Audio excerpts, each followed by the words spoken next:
विनाशकाले विपरीत बुद्धि, love, lust और क्राइम का एक खतरनाक मामला सामने आया है, जहां 18 साल का लड़का एक 34 साल की इंडिपेंडेंट औरत के प्यार में पड़ गया, फिजिकल रिलेशंस की चाहत जगा ली और जब सामने से साफ नकार दिया गया तो गुस्से में वो कदम उठा लिया जिसने कई जिंदगियां बर्बाद कर दी। ये कहानी है शर्मिला डीके की, एक 34 साल की सॉफ्टवेयर इंजीनियर जो एसेंचर में काम करती थी और एक 18 साल के लड़के की जो अब सलाखों के पीछे है। नमस्कार, मैं उत्कर्ष प्रताप सिंह और आप देख रहे हैं टीवी 9 भारतवर्ष।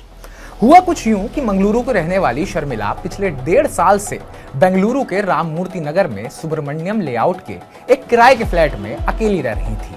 3 जनवरी की रात को उनके फ्लैट में आग लग गई और पुलिस को लगा कि शायद शॉर्ट सर्किट से स्मोक इनहेलेशन हुआ होगा, जिसकी वजह से उनकी मौत हो गई। लेकिन पोस्टमार्टम और फोरेंसिक जांच ने वो सच उजागर करा, जिसे सुनकर सबके होश उड़ गए। एक वेल प्लान्ड मर्डर, ना कि कोई एक्सीडेंट। इस पूरे वेल प्लान्ड मर्डर में जो मास्टरमाइंड सामने आया वो था सिर्फ 18 साल का 12वीं कक्षा का स्टूडेंट करनाल कुराई। कोडागू जिले के विराजपेट का रहने वाला ये लड़का वो शर्मिला के ठीक बगल वाले फ्लैट में अपनी सिंगल मदर के साथ रहता था। पुलिस के मुताबिक करनाल की शर्मिला से लगभग 2 साल से जान पहचान थी और वो उन पर क्रश या लव जैसी फीलिंग्स रखता था।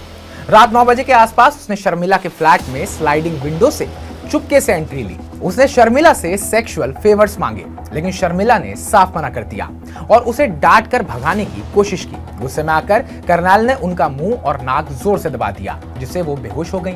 संघर्ष में शर्मिला को चोटें आई, मुंह नाक से खून भी निकला।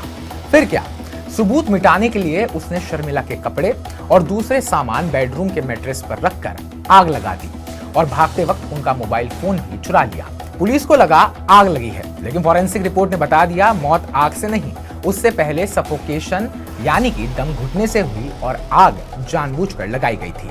इसके बाद जब करनाल से पूछताछ की गई तो उसने सब कुछ कबूल कर लिया। पुलिस ने उसे गिरफ्तार कर लिया और भारतीय न्याय संहिता की धाराएं 103 एक मर्डर, 64(2) 67 सेक्सुअल ऑफेंस और 238 सबूत मिटाने के तहत केस दर्ज किया है।